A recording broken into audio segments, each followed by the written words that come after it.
And hello and welcome back to another episode of The Journey Inward. And as per usual, I'm joined by Mr. Gareth Davies today. How are you, Gareth? Hey, Venerina, doing great. Can't wait to talk about what we're going to talk about today. Yes, we're going to take a moment, though, before we get that far. In fact, before I even introduce the topic of the day, let me just say something. You know, one of the last episodes we talked about fate. And I was just telling you a moment ago, offline, so to speak, that fate really has shown a way of its existence, or given me more proof of its existence. A teacher of mine that I had 37 years ago apparently passed away very recently, and I tried to call him on Christmas Day, so I didn't know this. Now, the ironic thing is that he used to keep me in touch with, he used to keep in touch with long-lost school friends of mine. Right. And in a roundabout way, one of these long-lost friends of mine, she was actually my best friend in school, got in touch with me 2 days ago. Right now, what are the odds? And she told me today that he passed away. Yeah. Now, he knew how close I was to her as friends, and that we'd been trying to find each other for 37 years. Doesn't it seem really, really too much of a coincidence that I find her and she's the one that tells me that he's passed away when I'm so close to him, or I was so close to him, so as a friend and mentor. He was kind of like the man in the middle between you two. So he'd tell her what was going on with you, and then he'd tell you what was going on with her. Yeah, but then he lost touch with her, I think, in a certain way, and he didn't have the contact details to give me at the time. So I've been trying to get in touch with her. She's been trying to get in touch with me, and yet fate brought us together after he passes away. Yeah, it's it makes you think, right? The way synchronicity works. I mean, we all kind of bump into synchronicity throughout our lives. I was thinking about this a while ago. I think synchronicity happens constantly, but we're never aware of it. It's only when we start to become aware of it do we know that we're on the kind of right path. When you start noticing synchronicities constantly in your life, it's kind of like the universe saying, "Hey, you know what? You're keep doing what you're doing." Yeah. Do you know, I have a funny story about that. I don't know if I ever told you, but when I was deciding which masters to do, I was indecided between a transpersonal masters and a masters in natural medicine. Now, the transpersonal masters cost twice as much as the one in natural medicine at the time. And but the one that kept hitting me in the face was the transpersonal one. So this is no word of a lie. I sat down on the sofa and I was like, okay, universe, angels, whoever's out there, if you want me to do this transpersonal course, then tonight, please let me sell, X amount of money worth of jewelry, which I used to make at the time, on an exhibition, and then I'll know it's a sign. Well, do you know, that night I made nearly 300 euros in sales and jewelries, which was well over what I'd even asked, to make that night as a sign. So I was kind of like, okay, that's the course I need to do. Everything just came together for it. Or maybe it's just the universe saying, hey, you know what, forget all this education nonsense, keep selling this jewelry, you're making a fortune. No, I've never ever sold as much ever since. I hadn't before either. So that was very special. But I was thinking today, I kind of trying to put this into perspective in my head. I was even thinking, I wonder, when we pass away, we are just made up of particles and memories and atoms, aren't we? We're energy, essentially. That's what we really are, because we don't take this body with us. So what's left of us is the breath, that leaves the body, the spirit, or whatever people want to call it. The breath. So I was actually thinking today, what if our memories are stored in this breath, in this energy that leaves the body when we die? Well, they've done. Right? They've done. I'm sorry. Go ahead. Yeah, I was going to say, there is a certain degree of memory, but when we reincarnate, if you believe in reincarnation, which is the topic of today,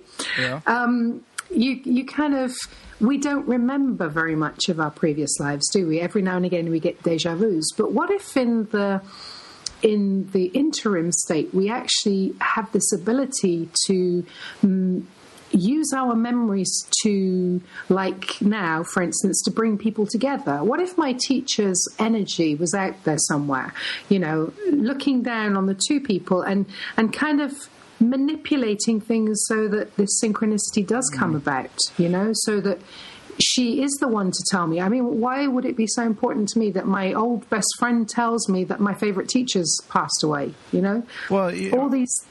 Right. I mean, from your perspective, the event that took place is definitely strange and of significance, right? There's no question that from your perspective, you're like, hey, wait a second, that's kind of weird, for her to contact me when I was trying to contact him, and he, it's strange.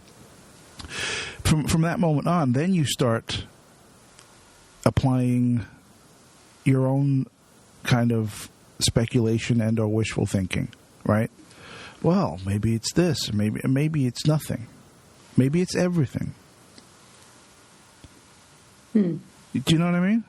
Yeah. That I'm trying to make more out of it, perhaps, than it is. I mean, it's strange for sure, but could it be more than that, or could it just be what it is? Do you know, I had a thesis once thrown out of a university. Actually, I was going to do my doctorate, in transpersonal psychology. Yeah. And it was thrown out of 5 universities because apparently there was no professor that could actually follow my theories. All right. But my theory was that this breath that leaves us, yes, is full of atoms, and these atoms just sit in the air around us, and this is why we have the feeling of, the presence of somebody still lingering. Sure. When they've passed away. They never leave us. I believe that they're all around us because as well from physics, you can change energy, right? You can't destroy it. You can, you can't destroy it. You can only change it from one form to another. But, and if you were realistic about it, I mean, sorry to sound so harsh, but there is no concept of heaven and hell, really, is there? Nobody goes into. We've all been in a plane. There's no paradise up there. Sure. Oh, but there's no concept of right or wrong or good and bad either. These are all man-made constructions. Yeah, it's all stuff that we've created. I mean, you take humanity out of the picture, and there's no bad, there's no good, there's no evil, it doesn't exist. It's our perception of we enforce our own view of these concepts on reality. We think of pain as bad and pleasure as good, right? So that's how that happens. But back to you talking about the breath leaving the body. They did an experiment. It's a fairly famous experiment where they weighed. There was obviously a terminally ill patient who was going to be dying in any second. They weighed his body, and then the moment of death they weighed him also. So they weighed him just before he died and then just after he died, and there was a 21 gram difference in weight in seconds. I've seen that. 21 grams of something left his body. Now, could it be gas, air? Sure. But it could be something else too, right? Yeah, well, whatever it is. I mean, if you think about it, our body is made of air, isn't it? I mean, we're elements of air, water, fire, and earth, really, aren't we? Right. Of course, figuratively speaking, we're not made of physical earth, just in case anybody says anything about that one. So, yeah, we've got oxygen going around in our blood. So that's air. That adds to the weight of the body, doesn't it? Well, so if you want... They say that, what is it, a lot of, when somebody dies, the body still has a lot of stuff in it. There's a lot of, in mortuaries and everything, the body's been dead for hours, but then you could hear, or, as the gas leaves the stomach and goes up through the vocal cords, or dead bodies fart, right? Things like that, as the gas that's in there leaves the body, Mm-hmm. Have you ever seen a Tibetan practice for a person who's passed away? No, I have not. Well, there is the masters, the lamas come down and they do a ceremony on over the body, and what they look for particularly is a ring at the crown of the head, because that's where they believe that the spirit exits the body from. And true enough, there's a documentary going around. It's been out a few years now. And you can actually see just a little red mark on the skull where the spirit just leaves. It just exits through the head. It's actually quite amazing. Quite amazing. It's something to actually, you've got to see it to believe it, you know?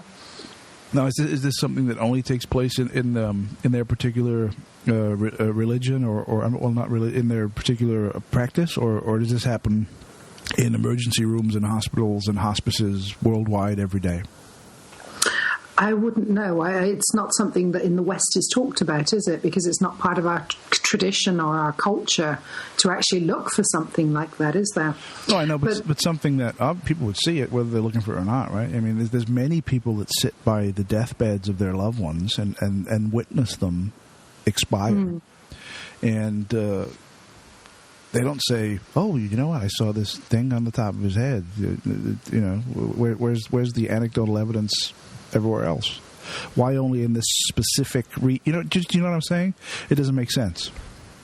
Yeah, I understand what you're saying, but then sometimes we're so grief-stricken we wouldn't even be looking for anything anyway, would we? Unless we believed in it, or unless we thought about it, or, you know, it was something that was brought to our attention. Right.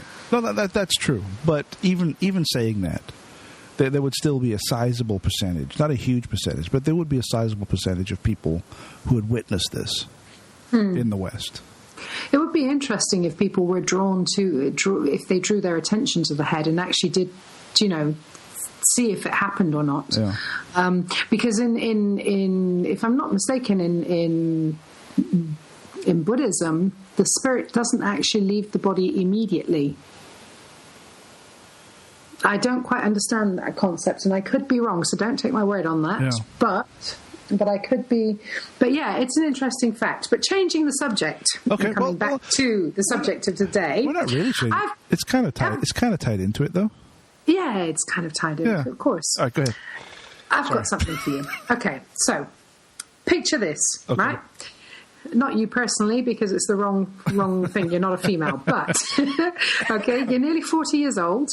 Your name's Hanan. You have 3 beautiful children. And you're married to the man of your dreams, okay? Everything is perfect. Life is the way you've always wanted it to be. And then one day you find out you need heart surgery. So what you do is you leave your family behind. You travel alone, go to America, okay? You go and have heart surgery.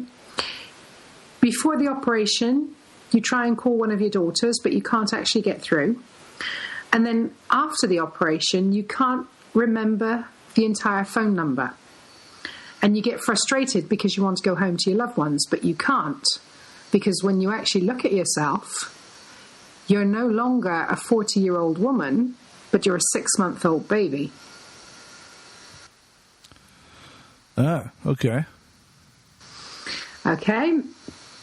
This is a case of reincarnation, one of the many cases that's been documented by one of my heroes, Dr. Stevenson. And it was actually reported it's been related in a book by Tom Schroeder, if anybody is interested in buying the book, called Old Souls. If not, you can look on the internet for an article called The Psychology of Reincarnation and Past Life Memories, which is an article I wrote based on the book and Dr. Stevenson's research. But this is a typical case. Now, the young baby tried to punch in the digits on the phone to try and call this family. She couldn't get it right. Her parents were concerned, and they kept telling her to put the phone down. Okay. And as the young girl's getting older and older, the stories, get more and more, and they seem to kind of start falling into place. Then eventually the young girl goes to meet the husband and the family. Her children who are grown up won't accept her and won't accept the story, because they've got a child in front of them who's saying that she used to be their mother. Yeah. The husband has already, remarried. So, he can't be the husband to the child anymore.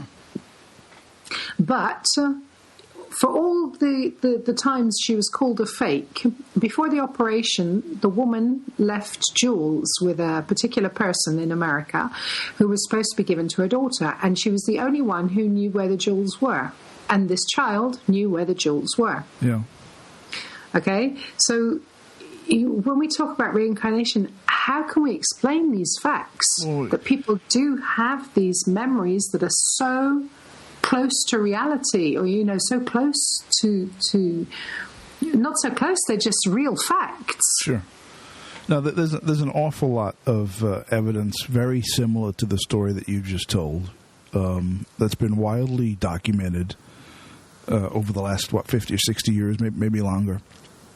And some of it is very, very compelling. And, could we explain these stories away to make logical, rational sense in a purely, 5 sense materialistic view? Yeah, we probably could. But the feeling I have when I hear these stories is it's true. It's real. That's the initial feeling I get. And then I start thinking, and then I'm like, well, wait a second. So I'm going to jump back to my initial thought that this is probably something to do with, if not past life, some kind of thought transference. Okay. Yeah. Have you ever heard of a religious group called the Druze? No. Okay. Well, the Druze, there are probably about 1 million Druze worldwide altogether, and most of them live in areas like Syria, Lebanon.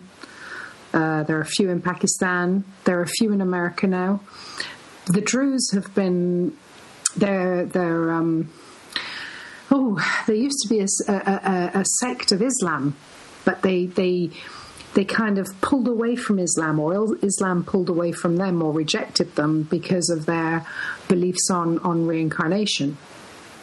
Now, you're saying, why are they important? Well, within this Druze community, there is one of their fundamental beliefs is reincarnation. Right.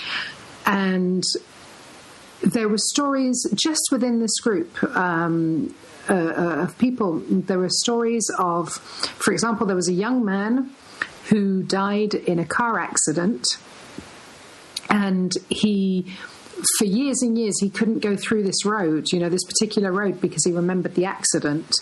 He remembered who his parents were, so he left his new parents to go and find his old parents, and in the end, he ended up living between the two families. Right. Really, there was a story of a young girl who had a very hard life. She was shot in Lebanon, and she, in her next life, in her new life, she actually had severe pain in her shoulders. She couldn't explain why she had this pain in the shoulder until it was discovered, that she'd been shot. And this is where the pain came from. Now, is the pain as well a kind of memory transference, or is it, can we really say it's memory transference? If it's not her memory, can she pick it up from somebody else? I don't think so. Well, let's do this. Let's. We could, go into the whole, that whether or not reincarnation is real, right? And I think on both sides, we could both present compelling arguments that it's real and that it's not real. But let's do this. Let's, for argument's sake, say that reincarnation is reality. Okay, it's real. We all reincarnate on Earth multiple times with different people in different time periods for hundreds or thousands of times, whatever the case may be, a bunch of times. And the rule appears to be that when you do incarnate in a new body, you don't have any memories of your previous lives. Right? That's got to be the rule, because most people 99% and up, have no memories whatsoever of past life experience. The people that do spontaneously remember are a tiny, tiny minority. So what's going on there? What is something breaking? Is something wrong? Is something happened that's kind of broken the transference? Why is it that they remember and everyone else does not? This is what I call the awakening, or, the state between not being awakened and the state of being awakened. I think that the more we get into living life in a very materialistic way, and we focus only on the material, on what we can have in the here and the now, and, the job and everything else, I don't think that we have enough spiritual openness and awareness to be able to be receptive to anything that the body remembers, or not the body, sorry, take that back, anything our spirit remembers.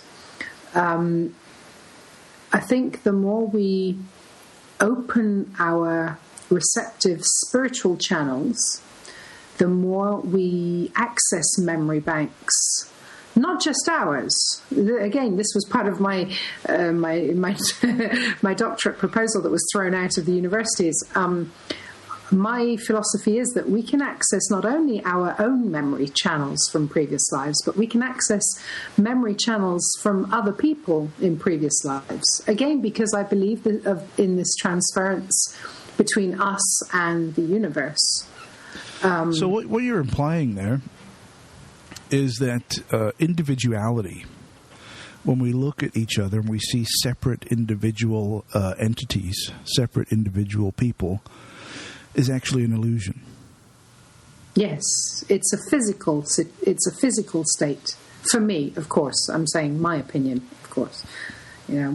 Every listener should make up their own mind. But for me, the only thing that makes us individuals is the physical appearance and the way we think. So let's go down this road a little bit, because this is fascinating.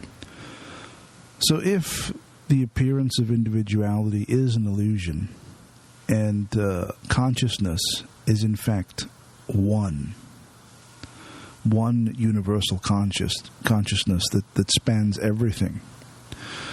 It spans all the people, all the animals, the earth, the plants, the universe. Everything we see is an expression of consciousness.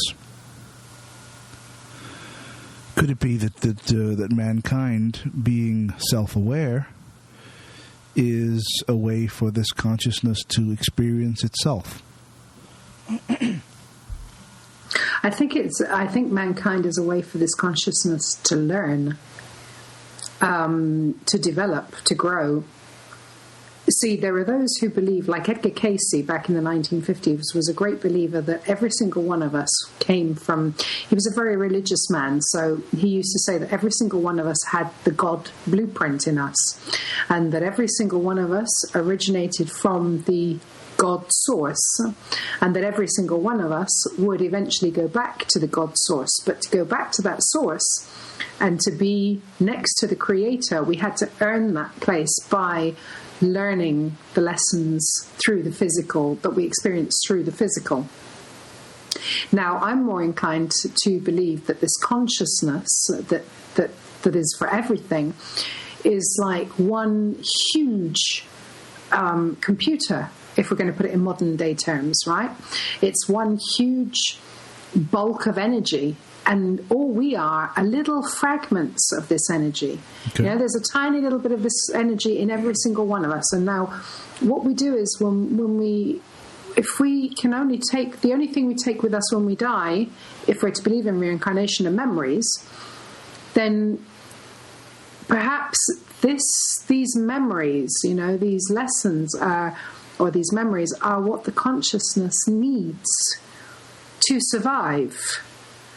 Because when we do reincarnate, if we live our life in a different way to the previous life, then even though we may not be doing it consciously, maybe subconsciously, we're living better. We're doing something better.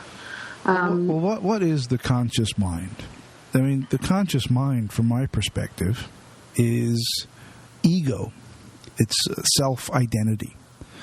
It's your internal vision of who you are, who you've been told to be. You know, when you're born, your parents pick this name for you, and they say you are Venerina, right? But that's not you. That's just the label that's been stuck on your vehicle, right? Mm-hmm. So conscious. Your consciousness is your ego. It's your self-worth as a human being. Your unconsciousness is you, the real you. It's as if the real you has put on a mask, and that mask thinks, hey, I'm running the show here. I'm the boss. This is me. But it's just the mask. Yeah, I think that consciousness is everything that is in the awakened mind, or in an awakened mind, in the sense of you're awake with your eyes open, or you can have your eyes closed, but you're you're putting effort into your thought processing. Everything unconscious is what happens when you're in kind of like an alpha state, where you're not in control of your thoughts, and you're not even, the mind is kind of shut down, and everything that flows beyond the mind is then the subconscious. Of course, a lot of people wouldn't agree, but that is the basis as well of hypnotherapy. You know, the objective is not to put somebody to sleep.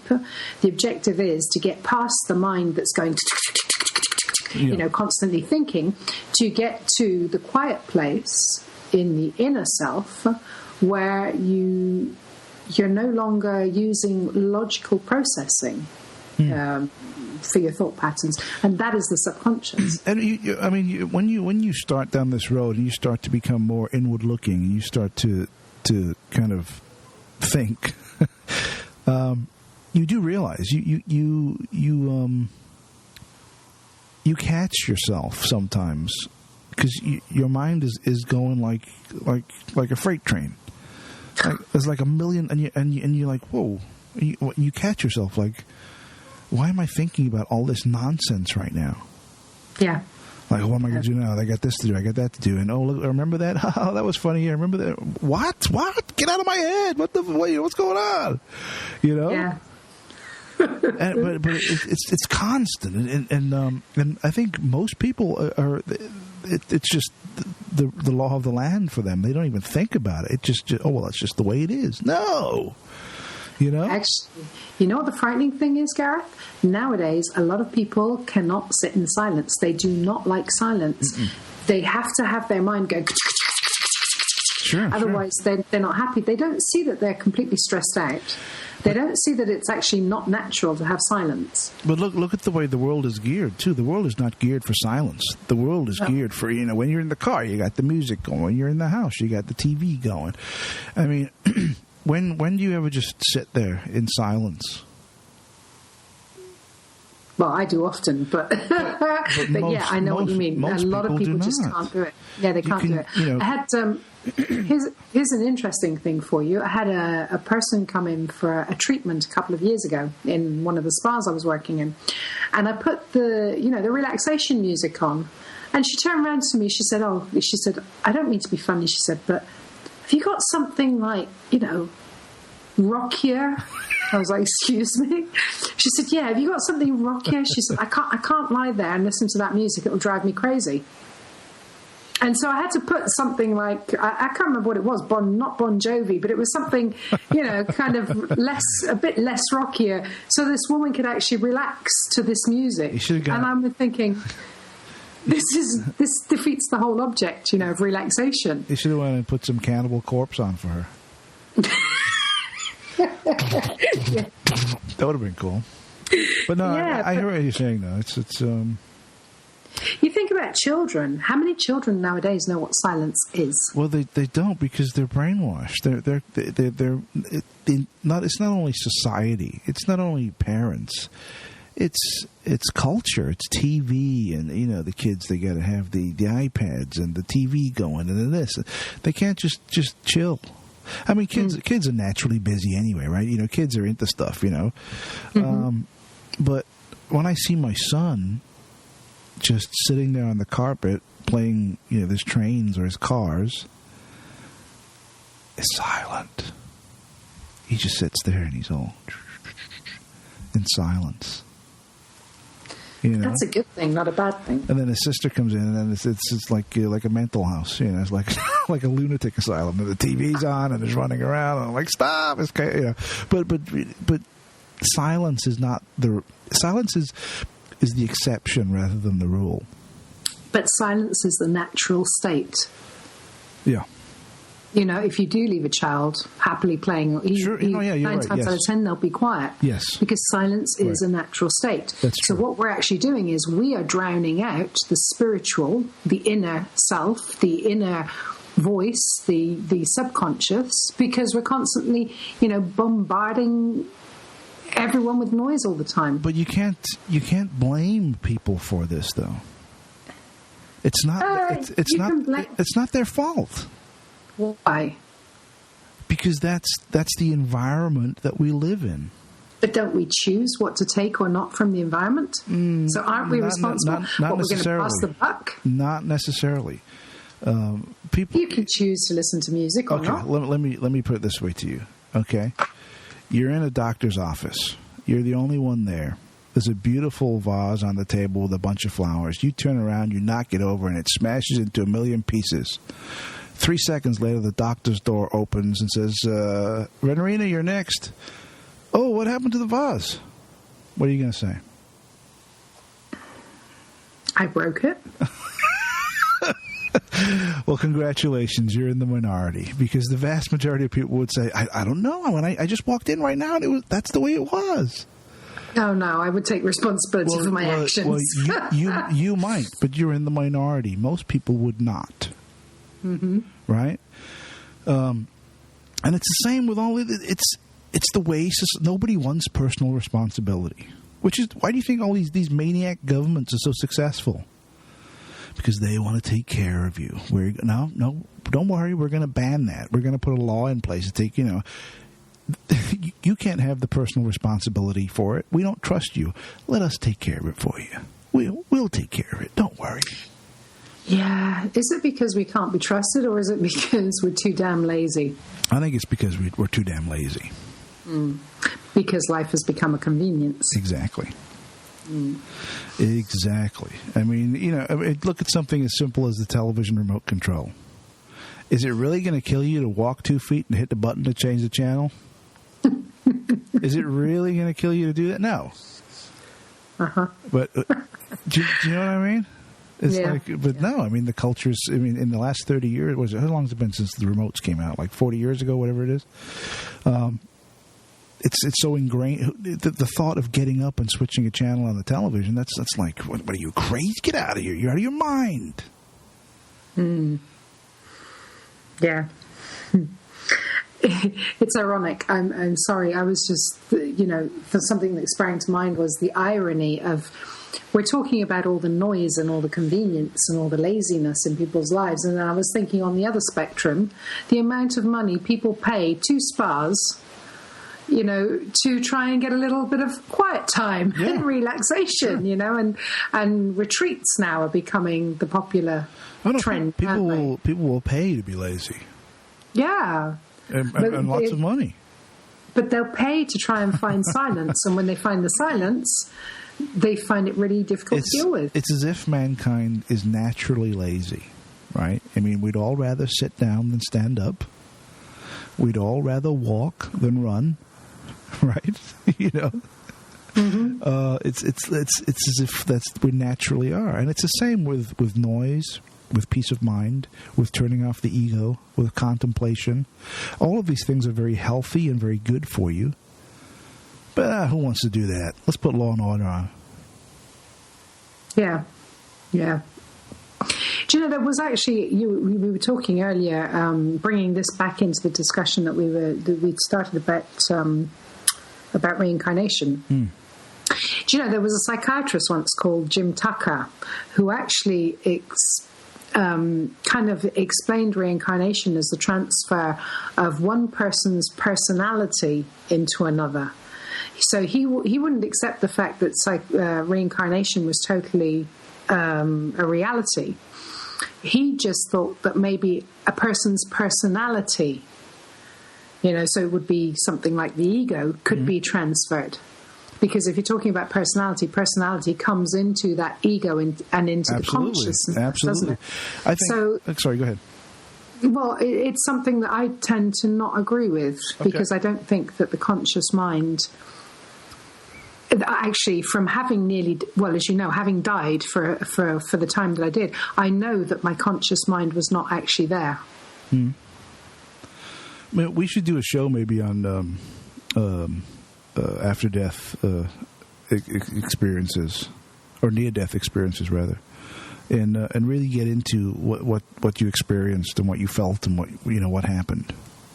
Yeah, that could be if that's cool for another day. Yeah, why not? We could do that for another day. Yeah. Maybe we've got some more listeners out there who have had a near death experience that'd like to come on the show and share it with us as well. Sure. That would be really great, wouldn't it? Try and find somebody else to compare notes with. Now, as far as personality, what is personality? Is it a reflection of your culture and your surroundings when you're growing up, or is it a component of your essence? Ooh, good question. Well, from my point of view, I think it would probably be a little bit of both. I would say that personality develops not only from the society and the culture that you've been brought up in, but all the experiences you've had across your lifetime, the whole baggage, everything because I don't know if you live in America, but you're a Welshman, yeah? Is that right? Yes. So, since you've been living in America, I doubt very much that your personality still reflects a true Welshman. You've probably adapted, some kind of American personality as well. True. So you would have created your whole new persona and this personality out of all the experiences you've been through. And of course, that would change with age as well, because the more we mature, the more our personality changes. We have less tendency to be, whimsical and, very 20-ish when we're in our 40s. So I would say or maybe not. Or maybe not, yeah. But at the same time, I would say that this personality is also shaped by this essence, if we're aware of this essence that we have, because once we're aware of this essence, we also have a certain spiritual nature about us, don't we? We have certain beliefs that will shape this personality based on what we feel is right. Right. No, I would agree with everything you just said. I think what you just said, from my perspective, is very accurate. I think you're absolutely right. I think it's strongly, your personality, at least on the surface, is strongly influenced by your surroundings and your cultures and your culture and your upbringing. But it's tempered by who you really are. Right? I've always been a little silly. I've always had a very good sense of humor. I've always been very kind of sarcastic and biting. Always. Mm-hmm. Since as far back as I can remember, since being a little child. Always been like that. It's not something that's developed as I've grown up. Mm-hmm. I've always been that way. So that's always been there. But certain parts of me fluctuate and change and adapt. But that's a necessity of life if you want to survive, isn't it, really? Yeah. Right. I think we all need to... This ties in a little bit with what we were saying last time. in the last episode of The Journey Inward, and that is that if we don't have the ability to adapt and the capability to move forward in this adaptation and mutate and transform, then we're going to be hit harder when something happens that is outside our expectation. There's something bad or that we think is bad, because we don't have the capacity or the tools to move past it. Right. So, reincarnation. We keep coming back. We keep coming back to this reality. Now, I've often thought about, if you die on a Tuesday, is it natural that you're going to be born on the Wednesday or sometime in the future? Let's just say that you die on March 10th, 1980, right? And you could be born on April 21st, 1993, right? Right? Yeah.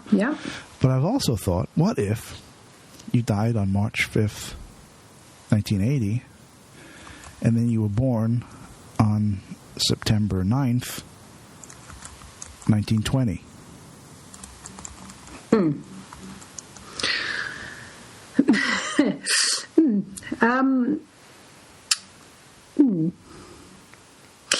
That's interesting, because I don't believe you can die today and be reborn tomorrow. No, what I'm trying to get through here is we always assume a forward progression in time, right? Mm-hmm. So that, if you die at a certain point and reincarnation is real and you're going to be reincarnated, you're going to be reincarnated sometime in the future, a future date from when you died. Yeah. But why not do the reverse or do both?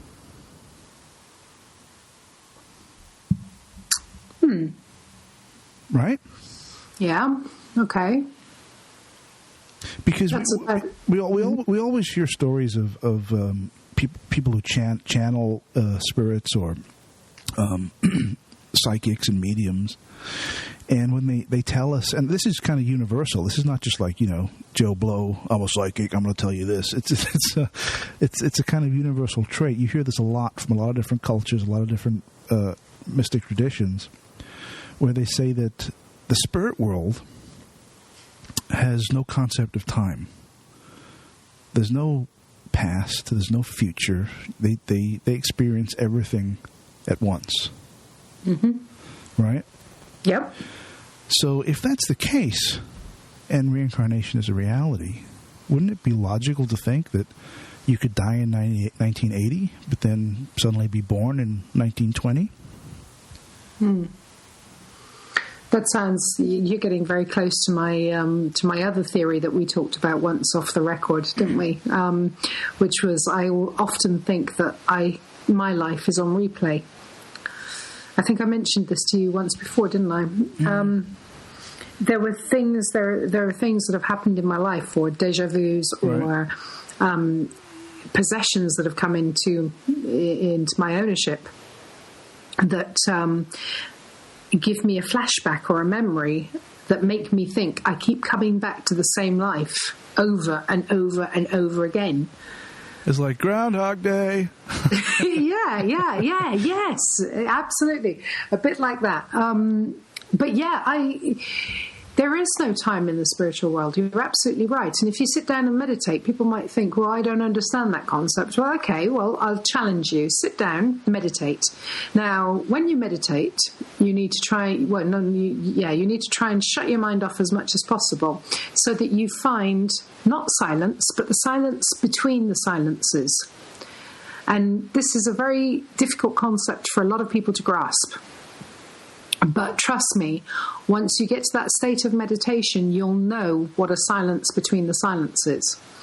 And once you get to that stage of meditation, you'll feel time as non-existent, because you'll feel your body as non-existent. Right. You enter it's like entering a whole new universe of you, where there is no you. You don't really exist. Yeah. There is nothing. And well, I don't know, maybe I found that feeling very scary.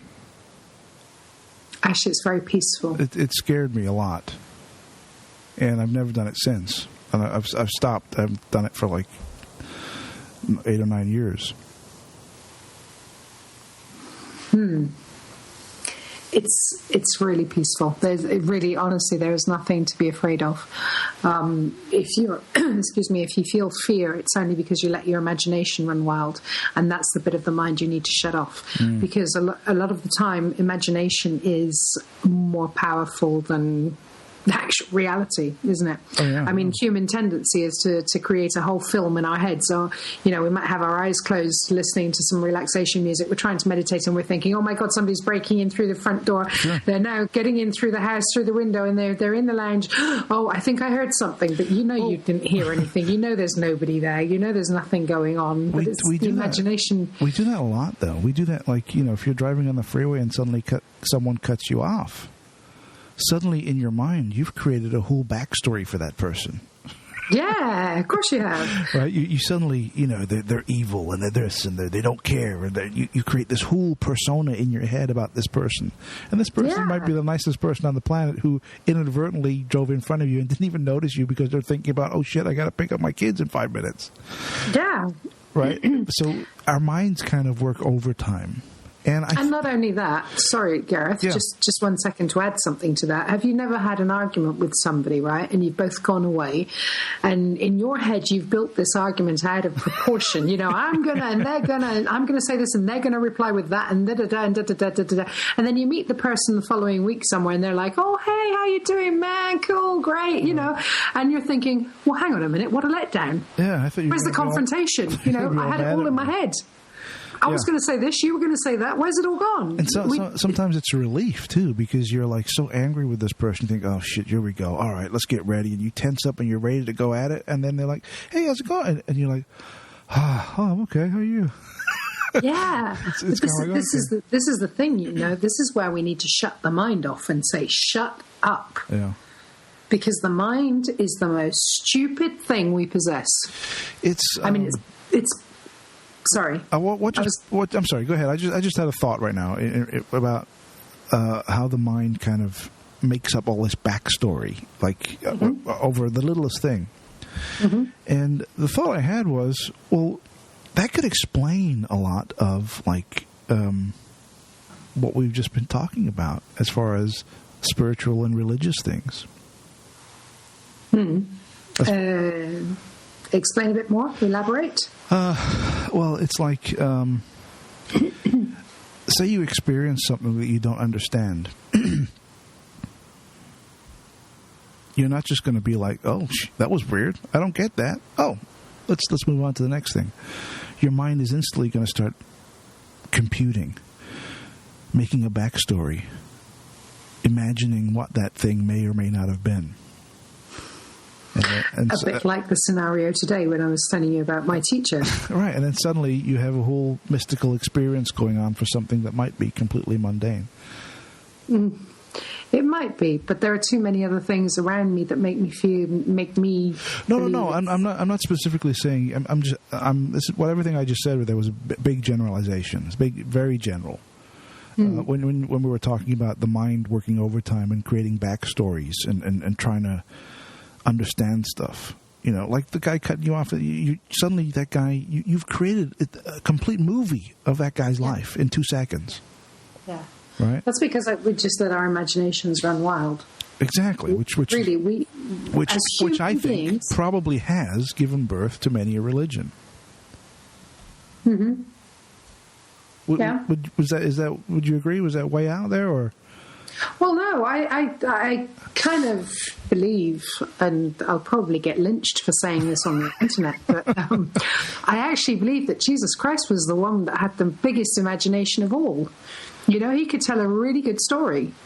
I mean, I'm not doubting that the guy was a prophet. I'm not doubting that the guy was very spiritual. But if you think of the parables that he used to say, he had ways of teaching people things with these amazing stories. Well, if he existed, and to be honest with you, I absolutely don't think that he did. But if he did, he was a pretty good public speaker. You're going to get lynched more than me. I'll leave it at that. You know. No, I do believe he existed. I do believe that he existed. I believe that he was a very, he might have been the Tony Robbins. That's the name I was searching for. That is absolutely the name I was thinking. The whole walk through Kohl's, do this, and all these maniacs paying millions of thousands and hundreds of thousands of dollars to walk through Kohl's. I don't doubt for one second that he existed and that he was a really great man, because anybody who can inspire millions is a great person. Now, whether we want to follow what he taught or not is a different matter, but there's no doubt that he was inspiring, and he still inspires people. Well, and that's a good thing. We won't use this show as a forum for whether or not he existed. I firmly believe that he absolutely did not, and it's nonsense. But maybe we can touch on this on a different show. Yes, of course. He probably reincarnated. You're probably him. Well, hey. I'm a reincarnation of a mythical figure. Okay. Yeah, now I will get lynched. Oh, dear. I hope I come back as Nessie next. Oh, dear. Yeah, I want to come back as a Loch Ness Monster. Right, yeah. Just kidding. All right, so back to reincarnation. Back to reincarnation. Okay.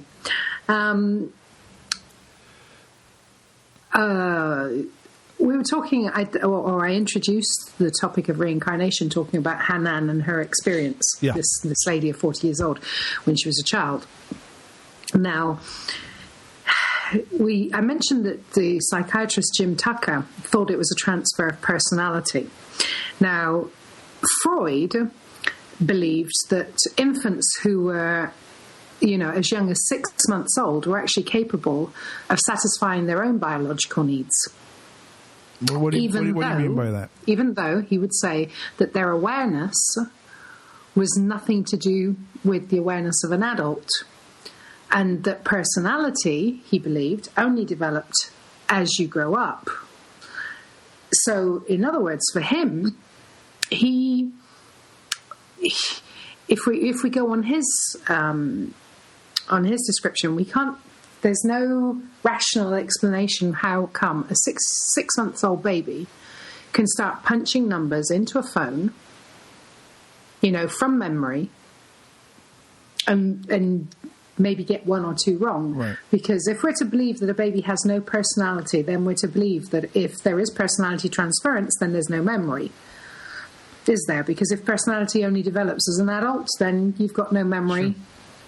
As an infant. Well, there's a primitive, basic personality in a baby. You can see a personality there, but it's not fully developed. It's like the very beginnings, the spark of a personality that obviously as the child gets older, it develops, becomes more lively, more formed, more structured. Mm-hmm. Well, Jung, on the other hand, proposed that babies were born with instincts, okay? Right. And that these instincts are all shared in our common collective unconscious. Right. So a baby would instinctively know when to cry because it was hungry, sure. Or, where the food would come from, kind of thing. Right. And in the same spectrum, we've got Piaget. These are all, all in conventional psychology. He proposed that infants could only begin to put actions together from the age of, or by the age of 2 years old, right? But this little baby, at 6 months old, this baby, who's now called Suzanne and not Hanan, was behaving like an adult. Okay. And these are things that, when looked at scientifically, cognitively, they really cannot be explained by science alone. So that, in my opinion, there has to be more to it. Yeah, there is something more to it for sure. there's just too much evidence to write it off as, nonsense. There's definitely something to it. But I have a question for you. Go ahead. Okay. What we've talked about reincarnation. I mean, we haven't really gone deep into the subject because we could be here for hours talking about it. But what, in your opinion, could be the benefits or the benefits and the drawbacks of reincarnation from your perspective? The benefits of reincarnation. Gosh. Well, there's the obvious one, we come here to learn. Schoolhouse Earth, right? Or it could be a punishment, right? We've been up to no good in the past or somewhere, and it's like, you know what? You're going to spend 2,000 years on Earth. Get out of here. We're in some kind of prison, and reincarnation is part of our sentence.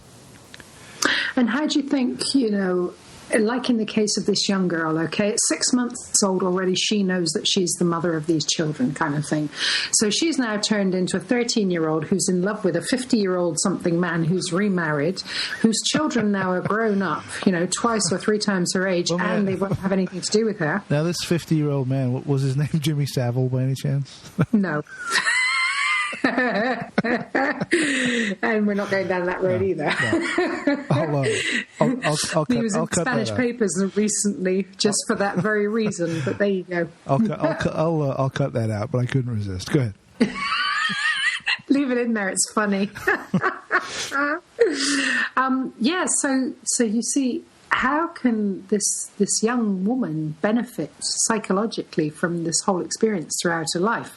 I mean, for me, this is kind of like, is this the reason we don't remember our past lives? Because it would be too painful for us to face. I mean, can you imagine it's bad enough going through puberty, isn't it, when you're 13 and you're in love with the boy next door who doesn't even look at you? It would be, if we did have full memory of past lives, it kind of defeats the purpose, right? Because if you knew that you're going to be reincarnated and you're going through a tough time in this life, you're like, screw it. Pick up the gun, blow your head off. On to the next. And also, the not knowing what went before, you're like a blank slate. You're more inclined to learn something. You're not taking the baggage of the past. I'm not sure we are blank slates, Gareth. No, I said like. I mean, we talked about in a previous episode about fate, about your inner essence wanting you to do certain things, and when you do those things happen smoothly. And maybe that's why your essence is pulling you in one direction, and you have to maybe go with that or not. Yeah. I think there's a bit more to it as well. Okay. I mean, you told me once offline, and forgive me if I'm not supposed to mention this, but you told me about your son once. Yeah. Who said something to you that was... Yeah, both. Tell our listeners, because that is just, that is proof, isn't it, really? Both my kids had these moments. And, I mean, my daughter is vegetarian. She doesn't like eating meat at all. And she's 10 now, and she has eaten some meat, but it has not been a good experience for her. She's not into it. And it's not like we're not vegetarian, but she is for whatever reason, and she's always been that way. Always. So the first experience was when my daughter was very young. I was giving her a bath. She was just, I don't know, maybe not even a year old, I guess, just a baby. And, when you bath the kids, they have toys. They have all these little boats and all kinds of nonsense floating around in the water. And she had this little, it was like a toy, but with a suction cup on the end of it. And she was trying to stick it to the side of the shower, because we have it's a bath with a shower, and then like a glass sliding door that covers it, right? Mm-hmm. So she's in the bath and the sliding door is open because I'm kneeling there next to her. And she's trying to stick this thing on the glass and she can't do it. And then all of a sudden she takes the sucker and she licks it with her tongue, licks it, and then sticks it to the glass. And then she's good. She's stuck to the glass and off she goes to play with something else. And I remember thinking, how the hell does she know how to do that? Yeah, that's not a blank slate, is it? How the hell did she know how to lick that stupid thing and stick it on the glass? Yeah. There's that no opens way. a lot of questions. Right? How did she know that? And there's another time with my son. Same thing. It must something to do with the bath, I guess. I was giving him a bath. He was really young too. And all of a sudden, he goes into like a muscle man pose, like with his arm. And he goes, "Oh, look, Daddy, look at my arm, like Popeye." And I'm like, how the hell do you know about Popeye? Yeah, how old are you? Popeye's not on TV. You've never seen a Popeye cartoon. Where did that come from? Yeah, opens a lot of questions, doesn't it? And that it's things like that put into question the blank slate issue. It's very, and I remember it was like and immediately you think of reincarnation and things like that. I mean, all those thoughts are rattling around my head when he did it because I didn't make any sense. I think that if I asked him now, who's Popeye, he'd be like, who? Yeah. Yeah. Yeah. But see, you're open to actually seeing these things. So you see the signposts, so you were able to pick up on it. But imagine a parent who doesn't pay any attention to what the kid's saying, and they just dismiss it as being silly, or they just dismiss it. Come on, hurry up because we've got to get out of the bath. Right. And this is, I think, maybe we do have access to some memories when we're younger, but the older we get, the less we hold on to them, I guess, because we're too busy, living. What if? But what if when you're born, you're still the other person, 100%, but you can't talk, you can't verbalize it. So imagine you as you are right now, right? Your consciousness, your intelligence, everything, and suddenly you're inside a 2-month-old baby. In your head, you are you. But you can't verbalize anything. You can barely control the body. You can move the arms a little bit, but you can't articulate your fingers to pick things up. You can't. But in your head, it's you. But as you get older, and your body starts growing, and you get more control over how to move your arms and your legs and all that stuff, you start to embrace your new family, your new reality, and you kind of takes a back seat. Yeah, until we become, like I suggested earlier, maybe a bit more spiritually open and aware. And then every now and again, we might have glimpses of what used to be in a previous life. Or somebody might give you something. Have you ever had that, Gareth, where somebody hands you something or you see something and you kind of like, there's a memory attached to that. You can't quite grasp the memory, but you just get like a fraction of a glimpse. Have you ever had that before? Yeah. I think everyone has. You have that feeling. And it ties into our last show, too, when I was talking about moving to the United States. Yeah. It was as if I'd lived here. I felt completely at home instantly. Mm-hmm. Yep. And I think moments of deja vu as well can be, memories. And another thing we talked on another show about is when you meet people, you instinctively know that you know them. Yeah, very true. Or whether you can trust them or not. So there is a lot of material that can be associated with reincarnation. But I think maybe we should just leave it here for now and give our listeners an opportunity to voice their opinion on how they feel about reincarnation. Let us know how you feel about reincarnation, if you believe in it, if you don't believe in it. And if anybody out there has had a near-death experience, aside from myself, then we'd love to hear from you and have you on the show. And until next time, thank you very much, Gareth, for joining me again today. You're welcome. And we do look forward to catching up with you for the next issue of The Journey Inward, which will be about near-death experiences. Until then, take care, everybody. Thank you very much. Bye-bye.